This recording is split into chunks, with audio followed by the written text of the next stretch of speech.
I big della musica ai piedi del Tempio di Giunione ripartono i concerti organizzati dall'imprenditore Enzo Bellavia, ieri a Realmonte, Sicilia in bolle.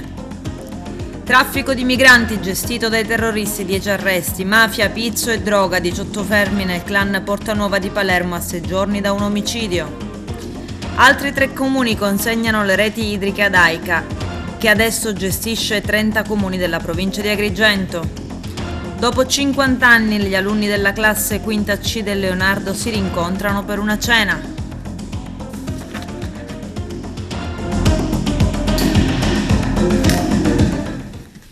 Bentrovati gentili telespettatori al nostro appuntamento con l'informazione.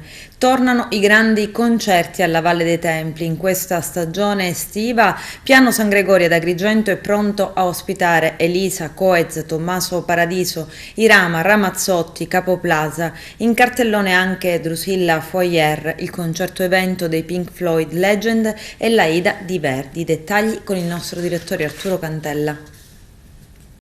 Presentato ieri presso la Villa Atena Farm gli eventi che formano il Festival del Mito 2022 che vedrà la nostra Valle dei Templi all'interno del suo teatro a Piano San Gregorio, l'esibizione di grandi nomi della musica italiana. A iniziare il giorno 28 luglio con il Volo, quindi l'Aida di Verdi per il 24 agosto, Tommaso Paradiso previsto per il giorno 27 agosto, Irama per il 3 settembre, Drusilla Foer per il 10 settembre, i Pink Floyd Legend Atom Earth Mother 21 agosto, Capo Plaza il 25 agosto, Elisa per il 1 settembre, Coez il 9 settembre ed Eros Ramazzotti addirittura esibirsi in 2 giorni, il 17 e il 18 settembre. Un cartellone ricchissimo che sta già avendo un ampio gradimento da parte del pubblico siciliano, con date già sold out, come ad esempio il concerto del Volo. Per l'occasione era presente anche alla conferenza stampa l'agrigentino di Naro Piero Barone, soddisfatto del fatto che Agrigento vedrà la band esibirsi. Enzo Bellavia, patron del Teatro della Valle, ha spiegato le ragioni della nascita della fondazione del Teatro Valle dei Templi di Agrigento, presentando anche un nuovo progetto che sarà allestito il teatro il prossimo giugno 2023 presso la ex Casa Pantalena in pianta stabile e che vedrà l'esibizione per la sua inaugurazione del grande tenore Andrea Bocelli. Obiettivo della nuova fondazione Teatro della Valle dei Templi è elevare ulteriormente il calendario artistico del prossimo Festival del Mito anno 2023.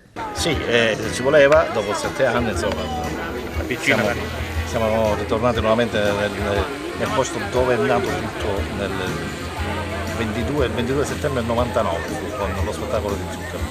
E fatemelo dire, ma questa location ha il suo appeal perché le persone, quando si parla di Valle dei Templi e di Piano San Gregorio, c'è qualcosa di magico che li attira e che subito partecipano senza farsi dire. Non c'era neanche il teatro, avevano comprato tutti i biglietti, quindi figuratevi, c'è la capacità di questo posto di saper attirare appunto il pubblico, di saper raccogliere degli aspetti positivi delle stesse persone, perché non c'è qualcuno che ha pensieri negativi, tutti sarà anche il posto magico del Papa, tutto un insieme di cose che secondo me lo dovremmo considerare ancora più da vicino a tutto questo aspetto qua. Però noi siamo tra i fortunati perché ci siamo inseriti in questo contesto e ne stiamo godendo, perché sinceramente anche i concerti stanno andando tutti bene, sono tutti sulla soglia dei 3.000 biglietti venduti, quindi speriamo che si vada per sempre. Enzo, tu hai lanciato anche un progetto importante della fondazione, un progetto che non si ferma a quest'estate ma continua anche lanciando anche una location nuova in Casa Pantalena. Ecco, parliamo di questa novità importantissima. Sì, il gap che abbiamo avuto fino adesso è stato sempre dovuto a questa carenza strutturale, che tutto ciò che si è fatto si è sempre perso, non si è fatto mai con l'intento di lasciarlo, di continuare. La nascita della fondazione vuole proprio questo, vuole raggiungere esattamente questo obiettivo, quello di fare e lasciare per i prossimi, quello di creare e metterla a disposizione, quello di condividere un po' con tutti, non tanto quello di usare e poi usa e getta. Quindi su questa stessa posizione e su questa condivisione abbiamo già progettato una struttura di 3.500-3.700 posti a Casa Pantalena, che per sua disposizione collocazione appunto anche geografica non dà fastidio a nessuno, se non esteticamente anche bella da vedere da lontano, e quindi che dovrebbe quantomeno rimanere fissa la parte della tribuna, la parte dei camerini, la parte degli impianti, tutto ciò che non si vede ovviamente, che non dà fastidio, e che anziché ritrovarci come quest'anno che iniziamo dal esclugamento, in quel caso ci sarà una biglietteria aperta tutto l'anno, un ufficio, ci sarà una struttura che le persone già sanno dove andare a chiedere le informazioni, sanno dove andare a prendere i biglietti, basta mettere le sedie, e noi anche per la sagra del Mandolin Viola si può usare la struttura all'aperto, perché abbiamo l'estate qua 12 mesi su addirittura è anticipato Bocelli per il 24 giugno a inaugurare la struttura. Sì, abbiamo la disponibilità del maestro Bocelli appunto a inaugurare. Quando gli ho detto, ha sposato lui questo progetto piacevolmente. Adesso dobbiamo avviare le procedure di inizio ai lavori, e devo dire che tutto questo di qua fortemente anche gli organi del parco, soprattutto la figura del presidente e del direttore, stanno lavorando e stanno condividendo le idee, perché anche loro, cioè, spesso e volentieri non è che non la vogliono la struttura, cioè, non ci sono le proposte e dalle situazioni burocratiche spesso e volentieri ci ritroviamo come siamo tutti, ma in questa maniera stiamo cercando di mettere assieme le risorse e le volontà, devo dire che questo non sta mancando, per far sì che da qui all'anno prossimo, ci siamo dati una data, 24 giugno, può anche variare di qualche giorno, da qui all'anno prossimo noi inaugureremo con Bocelli, quindi immaginatevi dopo cosa possiamo fare. Quindi se quest'anno abbiamo fatto 13 spettacoli, l'anno prossimo si aprirà Bocelli, poi scenderà pure Elton John. Però, dopo 2 anni di stop forzato, quanta fatica sia stata per poter organizzare un cartello del genere? Ma guarda, chi fa questo lavoro? Io devo dirvi, l'ho fatto quasi per gioco, cioè, perché tu la chiami fatica. Ma chiamiamola pure fatica, ma per noi facendolo con passione è un piacere, quindi non la chiamerei nemmeno fatica, perché mentre eravamo seduti a non fare niente a casa, questo lavoro si fa anche con il computer, si fa con la comunicazione, e ci sentiamo tutti i nostri colleghi associati in Italia, assomiglia, siamo a 134, tu che fai, tu che non fai, io faccio questo, io faccio quello, una data io, una data tu, una data quell'altro, abbiamo messo su un cartellone facendo così. Cioè, questo è il bello di far parte di una rete, questo è il bello di far parte del sistema. Noi questo concetto del sistema, quando lo metabolizeremo, saremo già 2 volte, perché credetemi, a differenza del nord o degli altri, noi valiamo 2. Non è vero che noi siamo 2, noi valiamo 2. E quindi se riusciamo a essere competitivi in questo senso e a fare il sistema, se certo non ce n'è più per nessuno. Quindi se abbiamo fatto questo senza niente, e ripeto sempre, la gente ha comprato i biglietti senza vedere un chiodo, si è fidata totalmente.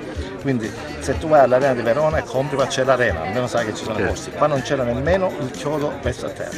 Quindi ha comprato il posto senza vederlo, si è fidata, e io la ringrazio sempre, perché questo di qua è solo da siciliani, non è, cioè, non tutti sono così, sono un po' più differenti di noi invece ci fidiamo, e questo ci deve fare onore. Su questo possiamo benissimo puntare su altri investimenti che sicuramente ci porterà a goderne tutti. Sì, questa sera è stato presentato il cartellone degli eventi del Festival del Mito, che Agrigento con orgoglio ospita grazie al lavoro, diciamo, senza sosta e senza tregua di Enzo Bellavia, che è il presidente della Fondazione Teatro Valle dei Templi, che non smetterò di ringraziare, unitamente agli altri partner e organizzatori che tutti insieme, Parco Valle dei Templi, la Fondazione Teatro Valle dei Templi, la Fondazione Pirandello, il Comune di Agrigento, il Consorzio Universitario Empedocle, ecco, questi enti tutti insieme, e il distretto turistico Valle dei Templi, dobbiamo assolutamente lavorare per questa città che ha tutte le carte in regola per essere una città di grande cultura, di grande storia, di grandi eventi, e che può attrarre veramente un numero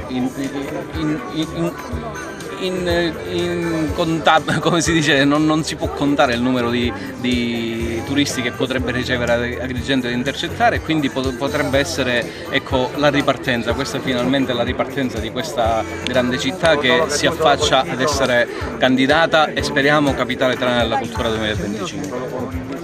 Pink Floyd Legend è una band che ormai dal 2005 raccoglie il tutto esaurito nei più grandi teatri d'Italia riproponendo le musiche dei Pink Floyd. In questo caso una delle nostre produzioni è proprio Atom Armature, dove viene riproposta la suite integrale composta da Ron Chisi. In questo caso specifico con coro orchestra diretti dal maestro Giovanni Cernicchiaro insieme. Il coro Magnificat a fine maggio ha ricevuto questo invito che ci ha lasciato così un po' perplessi, perché è un coro insomma che canta per lo più musica sacra, Pink Floyd, sì. Insomma, un po' interdetti, siamo rimasti ci siamo immersi in questa musica, perché qui ci sono 60 coristi, oltre al coro Magnificat tanti amici che amano la musica dei Pink Floyd e che si sono uniti a noi, che hanno cominciato questo studio, devo dire molto faticoso, per immergersi in questo grande evento, che è un evento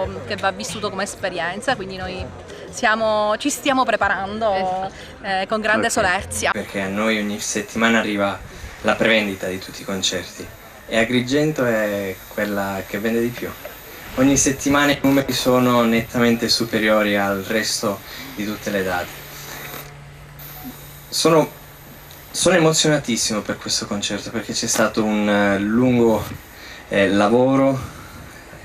Abbiamo pensato tanto con i miei due colleghi quali concerti, quali città toccare, perché quest'anno, dopo 2 anni, abbiamo deciso di fare cifra tonda, 100 concerti in un anno, e c'erano diverse città, dovevamo fare anche una cernita. Quando è arrivato sul piatto la città di Agrigento, la Valle dei Templi, devo dire che anche da parte di Ignazio, Gianluca e del nostro management la volontà c'è sempre stata, anche perché voi sapete sicuramente che trascorro tutte le mie vacanze estive a San Leone. Salvo Prestia, tu porterai qui un importante concerto. Sì, rappresenteremo la Ida di Giuseppe Verdi il giorno 24 di agosto. È una produzione davvero importante con l'orchestra della città di Ferrara, il coro lirico del Mediterraneo e tanti solisti di carattere internazionale. Ci saranno circa 130 persone sul palco tra orchestra, coro e solisti, quindi è una produzione davvero importante che speriamo sia degna, diciamo, del pubblico agrigentino, perché ci teniamo tantissimo a questa iniziativa e sentiamo il senso di responsabilità di poter rappresentare al meglio la più grande opera di Giuseppe Verdi. Maxi operazione della Guardia di Finanza, 10 gli arresti eseguiti tra Agrigento, Trapani, Caltanissetta, Messina e Siena, sgominata una banda transnazionale al centro delle indagini, il traffico di migranti gestito dai terroristi. I dettagli nel servizio. Un'associazione criminale transnazionale composta da cittadini italiani ed extracomunitari dedita al favoreggiamento dell'immigrazione clandestina, con collegamenti, almeno di alcuni degli indagati, con ambienti del terrorismo internazionale, è stata smantellata dalla Guardia di Finanza. 10 in tutto le misure cautelari eseguite nell'ambito dell'operazione denominata Sharon dai finanzieri dei comandi provinciali di Agrigento, Trapani, Caltanissetta, Messina e Siena. L'associazione criminale era particolarmente attiva nell'organizzare sistematicamente trasporti tra la Tunisia e le coste trapanesi e agrigentine di gruppi di nordafricani in grado di sostenere l'elevato costo dell'esclusivo transito a bordo di veloci gommoni e spesso intenzionati a sottrarsi alle ricerche delle autorità di polizia tunisina. Le indagini hanno dimostrato la capacità delle organizzazioni criminali a carattere transnazionale di offrire nel settore dei traffici di esseri umani nuovi servizi volti a rendere le traversate più sicure, ovviamente in cambio di retribuzioni maggiorate, collauti guadagni, ma anche e soprattutto a garantire la non identificazione delle persone sbarcate da parte delle autorità nazionali. Ciò sia per assicurare una loro maggiore libertà di movimento una volta giunti a destinazione, sia per consentire ai ricercati di sfuggire alle forze di polizia o per assicurare l'anonimato a quei soggetti che si recano in Europa con finalità illecite. Un linguaggio criptico alla base delle conversazioni per eludere le indagini e un circuito di contatti stabili con organizzazioni tunisine in grado di procurare migranti pronti a partire, che vivono in condizioni di clandestinità in Tunisia e che hanno la necessità di allontanarsi. Le attività di indagine condotte dai militari del nucleo di polizia economico-finanziaria di Agrigento si sono inoltre articolate in servizi di ascolto, di intercettazioni telefoniche, ambientali e telematiche, concreta osservazione dei soggetti di interesse investigativo e anche tramite riprese video, monitoraggio degli spostamenti degli indagati, oltre che tutta una serie di attività finalizzate a reperire elementi di riscontro e suffragio alle ipotesi investigative, quali controlli in mare con l'ausilio di unità navali del corpo, sequestri ed acquisizione di documenti. Tutto ciò ha così consentito di documentare il continuo contatto telefonico tra gli indagati, l'acquisto reiterato di schede telefoniche, la messa a disposizione di natanti, autovetture, dispositivi telefonici spesso intestati a terzi, abitazioni per ospitare i migranti e capanni per occultare i gommoni. Mafia, droga e pizzo, 18 fermi nel clan Portanuova di Palermo a 6 giorni dall'omicidio di Giuseppe Incontrera, ritenuto ai vertici dell'associazione di tipo mafioso finalizzata al traffico di stupefacenti, estorsioni e rapine. In manette anche il figlio. I dettagli nel servizio.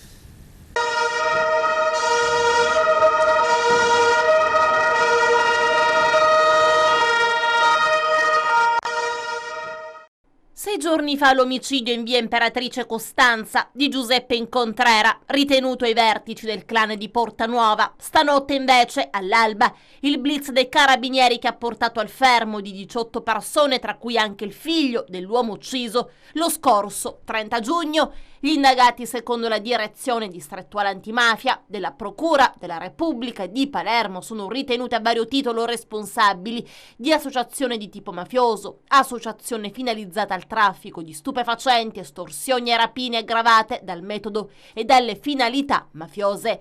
L'operazione, che prende il nome di Vento, rappresenta l'esito di una complessa attività di indagine svolta in direzione del mandamento mafioso di Portanuova. Il delitto commesso pochi giorni fa alla Zisa ha dato un'accelerata all'esecuzione delle misure cautelari.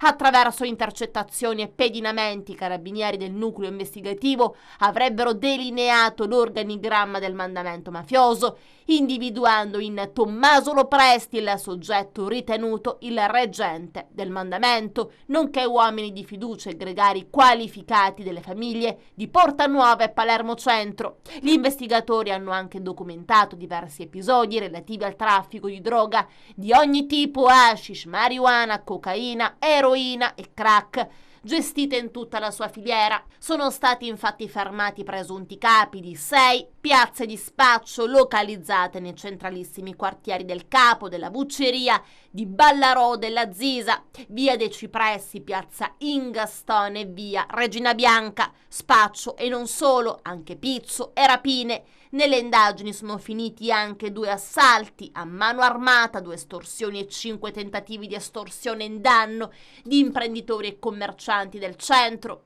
Il provvedimento precautelare è stato emesso in via d'urgenza in quanto erano emersi chiari intendimenti di alcuni degli indagati di darsi alla fuga.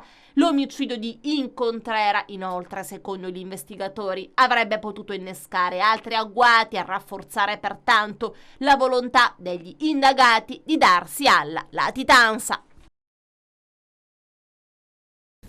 Innanzi al giudice per le indagini preliminari del Tribunale di Palermo, Antonella Consiglio si è avvalso della facoltà di non rispondere il luogotenente dei Carabinieri Gianfranco Antonuccio, in servizio al reparto investigativo di Licata, arrestato il 4 luglio scorso perché, secondo quanto dichiarato dall'ex avvocato canicattinese Angela Porcello, inquisita per mafia, aspirante collaboratrice della giustizia, lui avrebbe chiesto 1.500 euro al boss di Canicattì Giancarlo Bugea per alleggerire i controlli sulle misure restrittive impostegli. Il nome del carabiniere inoltre comparirebbe in diverse intercettazioni dalle quali emergerebbero anche rapporti con una organizzazione di trafficanti di droga.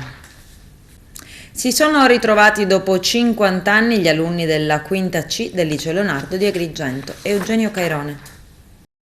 L'amicizia che nasce tra i banchi di scuola e dura nel tempo fa scoprire l'emozione di rivedersi dopo decenni, anzi dopo mezzo secolo dal fatidico giorno del diploma. Una bella amicizia è quella che lega gli ex alunni della quinta C del Liceo Scientifico Leonardo di Agrigento, una classe dove è sbocciato anche l'amore tra Antonio Sorce e Lucia Santamaria, nella cui villa si sono dati appuntamento gli ex compagni per una rimpatriata, alla presenza del loro professore di fisica Domenico Svettini. 50 anni, mezzo secolo appunto, tra ricordi e il racconto della vita di ognuno e del lavoro che ognuno ha intrapreso dopo il diploma. Diversi degli ex alunni della quinta C sono oggi affermati medici, come il cardiologo Giuseppe Caramanno, responsabile dell'emodinamica del San Giovanni di Dio, ma ci sono anche figure note nel campo della politica e della scrittura, come il racalmutese Enzo Sardo. Dei 36 alunni si sono ritrovati in 15, ma tanti, attraverso il gruppo WhatsApp, hanno rivolto l'apprezzamento per l'iniziativa. A ritrovarsi sono stati Maria Carmela Sciortino, Maria Carmela Iannuzzo, Cettina Facciponte, Rosa Italiano, Stella Camillieri, Calogera Palumbo, Angela Spina, Antonio Sorce, Lucia Santamaria, Lorenzo Greco, Salvatore Bottone, Enzo Sardo, Mimmo Mularo, Fausto Castronovo e Pierangela Giglia. A conclusione della serata, la promessa di rivedersi magari assieme a qualcuno degli ex compagni costretti per vari motivi a non partecipare alla festa dei 50 anni. Apprensioni a Sciacca, dove un incendio divampato in un terreno colmo di sterpaglie secche si è esteso a ridosso dell'ospedale Giovanni Paolo II, lambendo l'ingresso posteriore della struttura ospedaliera. Nonostante lo stato di allarme, non è stato necessario ricorrere all'evacuazione dei locali. I vigili del fuoco sono riusciti a bloccare l'avanzamento delle fiamme. Completati i lavori di manutenzione della strada provinciale Ribera-Cianciana. Arturo Cantella. Il Genio Civile di Agrigento comunica che sono stati completati i lavori di manutenzione della strada provinciale 32 Ribera-Cianciana.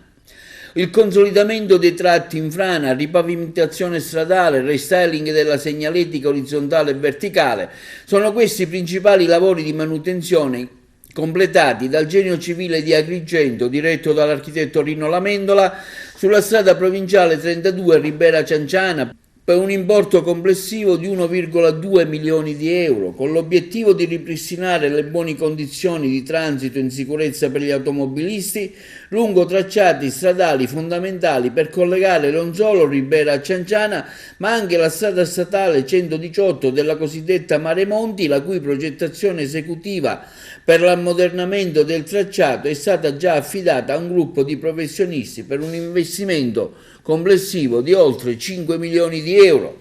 E nel comunicato stampa l'ingegnere Rino Lamendola, a capo del Genio Civile di Agrigento, afferma che siamo orgogliosi di continuare a offrire il nostro contributo per migliorare la viabilità interna, che da troppi anni purtroppo versava nell'abbandono totale e nel degrado per effetto di una grave carenza di investimenti determinate in gran parte dalla deleteria abolizione delle province regionali. Oggi, continua il dirigente del Genio Civile Lamendola, in attuazione alle politiche adottate dal presidente Musumeci, dall'assessore Ramo Falcone, la Regione ha assunto così l'onere di supportare il libero consorzio dei comuni agrigentini sottoscrivendo un apposito accordo istituzionale in virtù del quale tramite il Genio Civile di Agrigento, durante gli ultimi 2 anni, oltre ai lavori appena completati sulla strada provinciale 32, ha avviato una serie di interventi che saranno peraltro completati entro il corrente mese di luglio per la manutenzione della strada provinciale 12 Naro Campobello, della strada provinciale tratto Agrigento Consolida, della strada provinciale 35A Portella di Sciacca Luccasicola, della strada provinciale 3B Luccasicola Bivio strada statale 380 e della strada provinciale SP 88 che collega la strada provinciale 36 con la strada provinciale 47.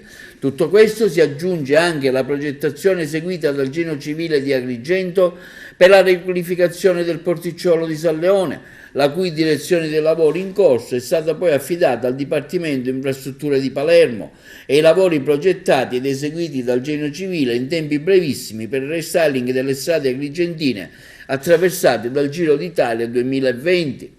Il Giro di Sicilia 2022, come ad esempio una su tutte il Viale Leonardo Sciascia di Agrigento, per un importo complessivo di risorse stanziate nell'ultimo biennio dal governo Musumeci pari a circa 13 milioni di euro. Siamo consapevoli, conclude l'Amendola, del fatto che c'è ancora tantissimo da fare per colmare il gap infrastrutturale del nostro territorio, ma restiamo in attesa delle grandi infrastrutture di cui la nostra terra ha bisogno. Parliamo adesso di Sicilia in Bolle Summer Edition, si tratta dell'anteprima del Festival Siciliano delle Bollicine. L'appuntamento ieri al Belvedere Cainon, Faro di Caporossello a Realmonte. C'è il servizio.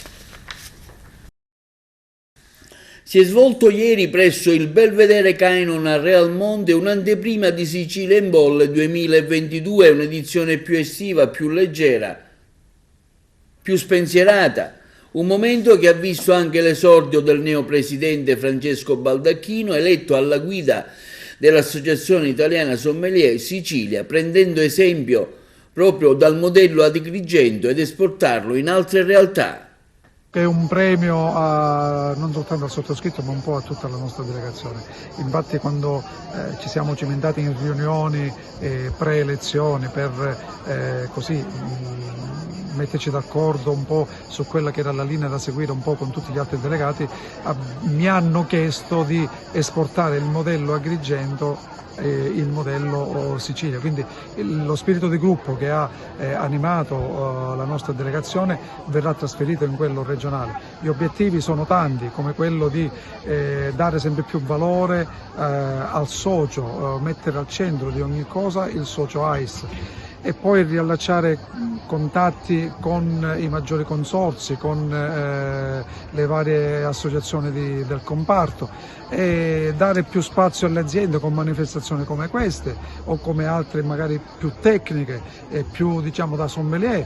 Insomma, le cose da fare ce ne sono tante. Ci confronteremo con tutti gli altri colleghi e il gruppo sarà la nostra forza. È un evento nato così in maniera leggera, spensierata, più estiva. Ce lo chiedevano in tanti, visto che per 2 edizioni Sicilia in Bolle è stato spostato di pandemia ovvi a settembre-ottobre, quindi qualcuno ci chiedeva di riempire questo spazio in piena estate e abbiamo deciso di fare questa anteprima, questa preview così leggera, frizzante, fresca come è lo spirito di Sicilia in Bolle in un luogo bellissimo come questo e dando valore sempre a quello che è l'obiettivo di questa manifestazione, che sono le bollicine siciliane. Hanno partecipato anche lì, è un'edizione ovviamente limitata, in un numero minore rispetto a quello che poi già abbiamo in serbo per Sicilia in Bolle, sono ben 18 le aziende e quindi diciamo tutto bene anche per questo preview.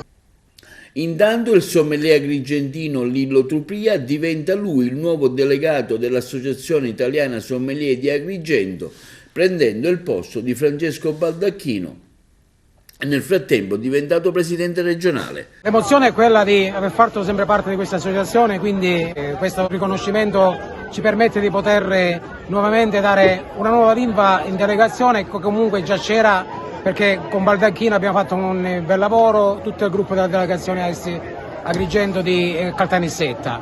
Ovviamente i prospetti futuri sono quelli di migliorarci, far conoscere ovviamente il vino nel territorio, dare professionalità a quello che già la delegazione ha fatto in questi anni e riuscire a tenere questa linea anche per il futuro, sia per la delegazione di Agrigento e Caltanissetta. Macelleria abusiva in baracca, 6.000 euro di multa e sequestro. Vediamo. I finanzieri del Comando Provinciale di Messina hanno portato a termine una significativa operazione a tutela della salute pubblica. I militari hanno individuato un'attività clandestina di macelleria sita in località Bordonaro Superiore del Comune di Messina, esercitata presso un locale non autorizzato. Il blitz è stato eseguito dai finanzieri del gruppo di Messina insieme ai veterinari e agli ispettori tecnici della prevenzione dell'ASP di Messina, che hanno individuato un'area retrostante un'abitazione, una baracca di circa 30 metri quadrati totalmente abusiva in cui veniva esercitata l'attività di macelleria in totale assenza di ogni tipo di autorizzazione ed in spregio ad ogni norma igienico-sanitaria. Nello specifico, secondo le ipotesi dell'accusa che dovranno trovare conferma nei successivi gradi di giudizio, è emerso che il locale era dotato di tutti gli attrezzi di una regolare macelleria: banchi in acciaio, ceppi in legno, lavatoio, macchine per insaccati, affettatrice, coltelli di varie misure, mannaie, bilancia, cella frigo in funzione e ovviamente apposito preziario per i clienti. I finanzieri hanno trovato anche pezzature di carne bovina e suina ed insaccati appesi, pronti alla vendita. L'immobile era stato realizzato in mattoni forati, parzialmente intonacato, con copertura in pannelli coimbentati, poggianti su una struttura in ferro. Lo stesso risultava fornito di alimentazione elettrica con relativo quadro interruttori ed all'interno risultava pavimentato con piastrelle e i muri perimetrali si presentavano rifiniti all'interno. I militari hanno posto fine a tale attività abusiva con la segnalazione alla Procura della Repubblica di Messina del responsabile e con il sequestro dell'immobile.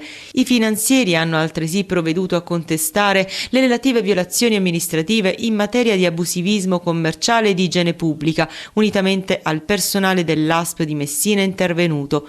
Al gestore dell'esercizio, totalmente sprovvisto dei requisiti inerenti alla sicurezza alimentare e igienico-sanitaria del locale, è stata applicata una sanzione amministrativa di circa 6.000 euro per la non conformità, inadeguatezza e mancanza di SCIA-DIA alimentare, a cui si aggiunge il provvedimento di sospensione attività e di vendita degli alimenti. Sulla scorta del quadro indiziario così raccolto, salvo diverse valutazioni nei successivi gradi di giudizio e fermo restando il principio di non colpevolezza sino a sentenza passata in giudicato, nei giorni scorsi il Tribunale di Messina ha convalidato il sequestro del manufatto abusivo eseguito dai finanzieri in via d'urgenza e ne ha disposto il sequestro preventivo. Altri comuni hanno aderito ad AICA, azienda idrica dei comuni agrigentini. Sono parte del consorzio Sant'Angelo Muxaro, Ioppolo Giancaxio e San Biagio Platani. Si è proceduto alla consegna delle reti idriche da parte delle amministrazioni comunali. La società commenta: va avanti il percorso della gestione pubblica di AICA, teso all'unificazione della gestione del servizio idrico integrato nella pubblica amministrazione, ampliando la rosa dei comuni gestiti che da 27 diventano 30. Adesso c'è la pubblicità, a tra poco, vi aspetto. Riunione della segreteria confederale della UIL Agrigento, al centro le problematiche del territorio. Arturo Cantella.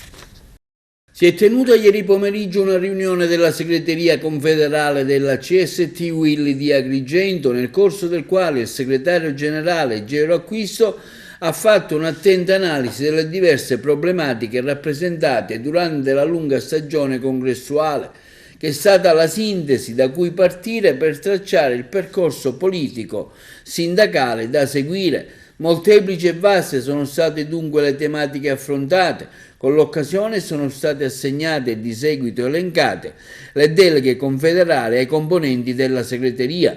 Iniziamo da Calogero Acquisto, segreteria generale, agricoltura, forestali, consorzi di bonifica, trasporti e sanità.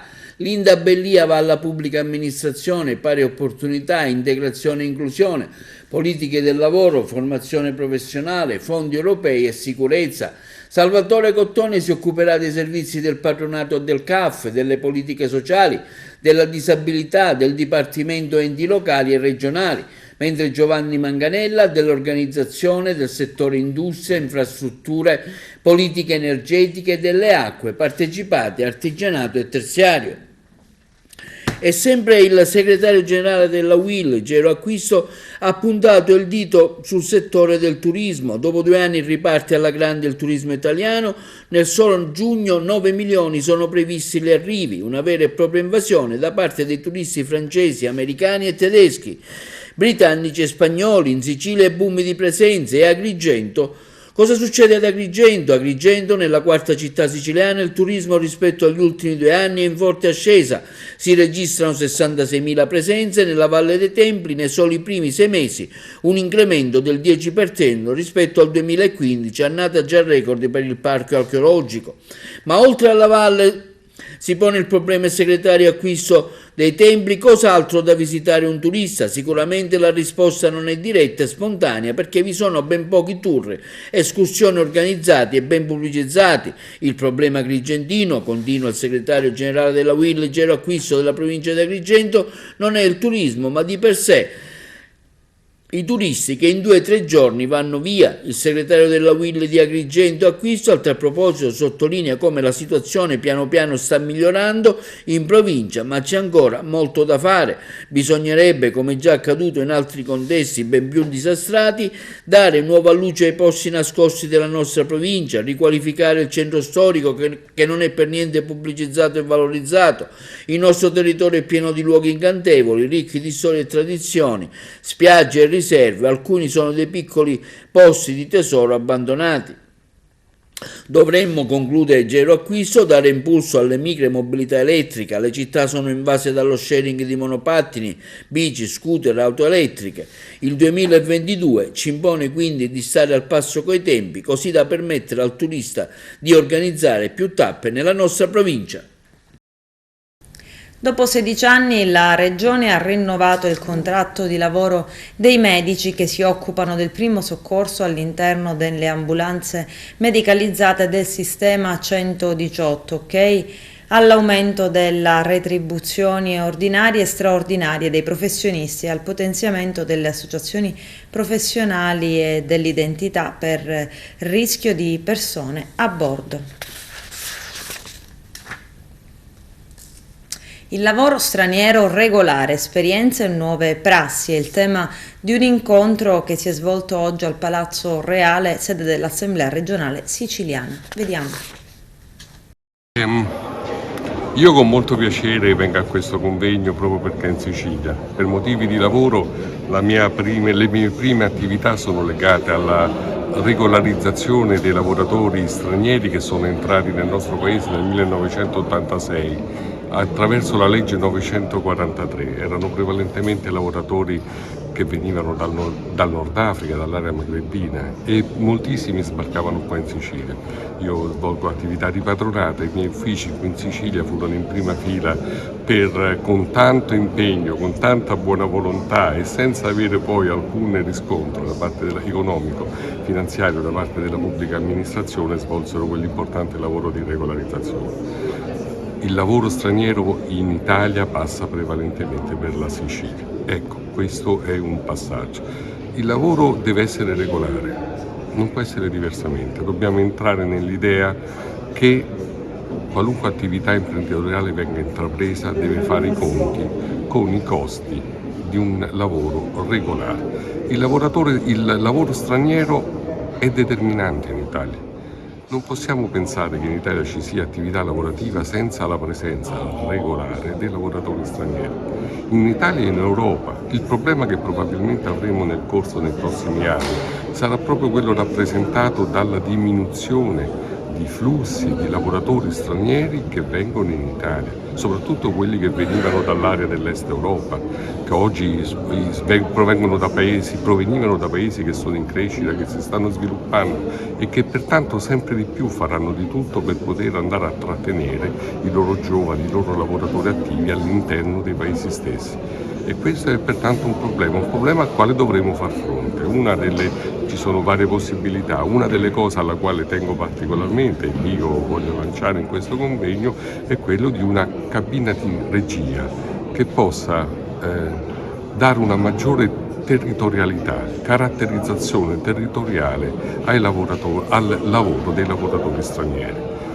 Questa può avvenire attraverso un punto di incontro fra le istituzioni e soprattutto le organizzazioni sindacali e datoriali, perché sono loro quelle che hanno il vero senso della tipologia di richiesta di lavoratori stranieri, stagionali, permanenti, la durata della loro attività e quindi pertanto la necessità, il numero, e quindi pertanto dobbiamo riuscire a dare ai flussi, agli ingressi una maggiore regolarità e una maggiore effettività per quella che è la reale esigenza lavorativa di una regione, soprattutto in una regione come la Sicilia, dove la stagionalità è importante dei lavoratori che provengono, dove molti sono impiegati nel settore agricolo e nel settore turistico, e quindi pertanto dobbiamo riuscire a creare un maggiore rapporto fra quella che è la reale esigenza e quelli che sono i lavoratori stranieri che provengono nel nostro paese. Ecco, questo è un passaggio secondo me importante. È meglio uno stagionale regolare, ma ripetuto e continuativo nel corso del tempo, nel corso degli anni,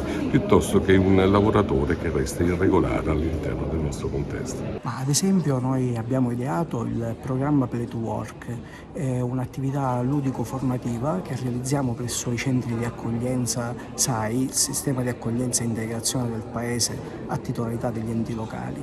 È un'attività rivolta agli ospiti dei centri per evitare che diventino facile trappola del lavoro nero. Quindi puntiamo molto sulla loro formazione, sulla formazione degli operatori. Attraverso il gioco consentiamo loro di recuperare il senso dei loro diritti. Il gioco in cosa consiste? Un'attività ludica, una serie di cartelle che vengono esaminate insieme agli ospiti, insieme a loro nei giochi di ruolo, entriamo nel merito dei loro diritti e delle regole del mercato del lavoro. Spieghiamo loro quali sono le loro opportunità e quali sono i meccanismi di ingresso nel mercato del lavoro. Sarà il sindaco di Bagheria Filippo Tripoli di Italia Viva, ma eletto nella sua città con una coalizione civica, a subentrare in Assemblea regionale siciliana Roberto Lagalla, sindaco di Palermo, che si è dimesso da deputato regionale. Tripoli, che risulta il primo dei non eletti, ha deciso di accettare, ma le due cariche sono incompatibili. Avrà un mese di tempo per decidere se proseguire nell'impegno di sindaco di Bagheria o restare a Sala d'Ercole fino al termine della legislatura, la cui scadenza dovrebbe essere novembre. Anche Rossana Cannata, eletta sindaco di Avola con Fratelli d'Italia, si è insediata e rinuncerà al seggio dell'Assemblea regionale. Farà ricorso al TAR, parliamo di Alessandro Russo, escluso eccellenze dal Consiglio Comunale di Messina. Vediamo.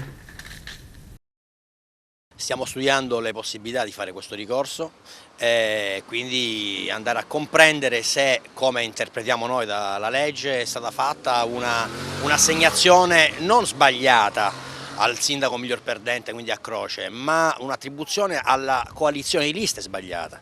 Perché continuiamo a sostenere, e lo sosterremo nelle prossime sedi da qui ai prossimi giorni, appunto, se le carte che stiamo studiando ci danno margine di manovra, continuiamo a sostenere che la logica della legge prevede che il candidato sindaco miglior perdente vada naturalmente assegnato alla sua coalizione, non all'altra coalizione. È come dire, andiamo a togliere un seggio a una coalizione che non c'entra niente. Il seggio che non è tolto ma attribuito al miglior perdente ovviamente deve essere attribuito alla propria coalizione, mica a quell'altra. Ecco, quindi ci sono le carte per poter fare il ricorso, è ovvio che non ci sottrarremo come partito.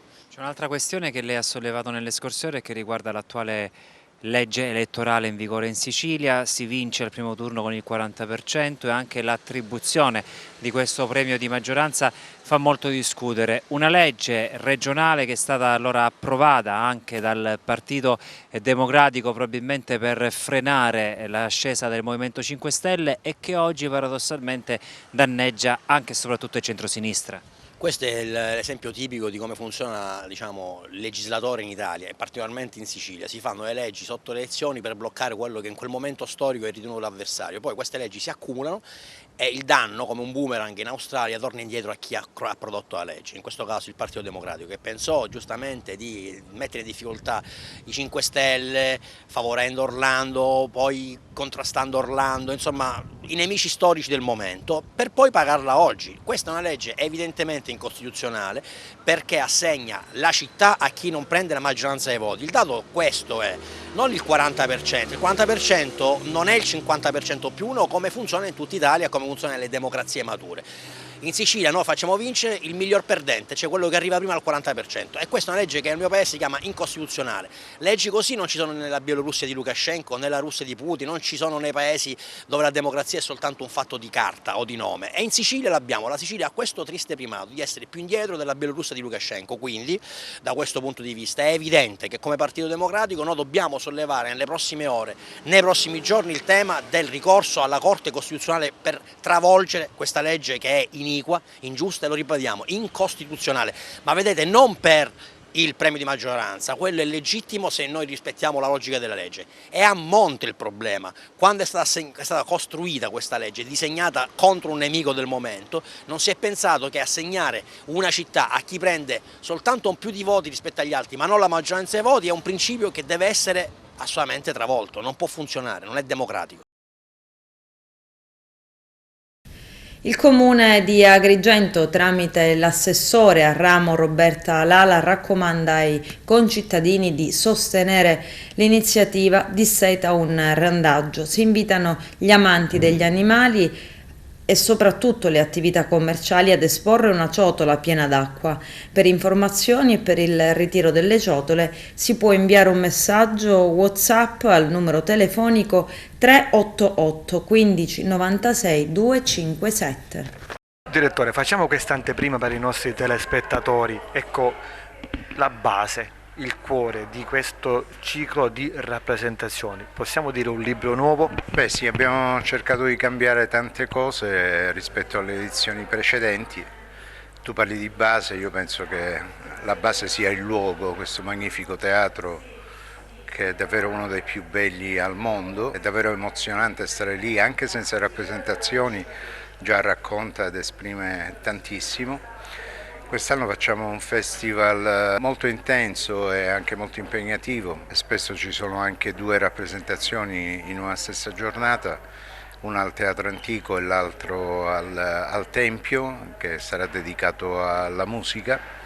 Ed è un festival che apre al linguaggio contemporaneo, anche rivisitazione dei temi classici in maniera con una lettura contemporanea. Sono molti gli ospiti provenienti dalla creatività siciliana, ma anche moltissimi ospiti dall'estero e moltissimi ospiti dal resto d'Italia. Include le 3 arti performative che i greci ci hanno lasciato a fondamento di qualsiasi incontro rituale con il pubblico, cioè la musica, la danza e il teatro. Da emozionarsi perché gli artisti sono davvero tanti e spero che ci sia tanta affluenza di pubblico. Il filo conduttore ve lo siete dati, un leitmotiv? Molti degli spettacoli sono legati al sacro, alla potenzialità che il luogo offre. Se c'è un filo conduttore sta proprio nella scelta degli artisti, che sono artisti che hanno costruito nel tempo un percorso poetico, personale e autentico. È venuto facile assemblare questo cartellone? Non è stato facile, come non è mai facile assemblare un cartellone in estate e soprattutto in un periodo così, dopo questi terribili anni di chiusura. È sempre un gioco molto divertente che si costruisce giorno dopo giorno. Molto devo anche al gruppo di lavoro che ho trovato e in parte ho formato, persone straordinarie che mi hanno aiutato moltissimo. La struttura del parco è una struttura molto competente e molto d'aiuto. Mi piace guardare sempre oltre, ecco, a fine ciclo di rappresentazione, fine cartellone. Claudio Collova, per cosa vorrà essere ricordato questa stagione 2022? È quello che è successo anche negli anni in cui ho diretto le Orestiadi, che lo spettacolo non sia solo intrattenimento e mero divertimento, ma sia anche un momento di riflessione e sia un momento anche di consapevolezza, di crescita.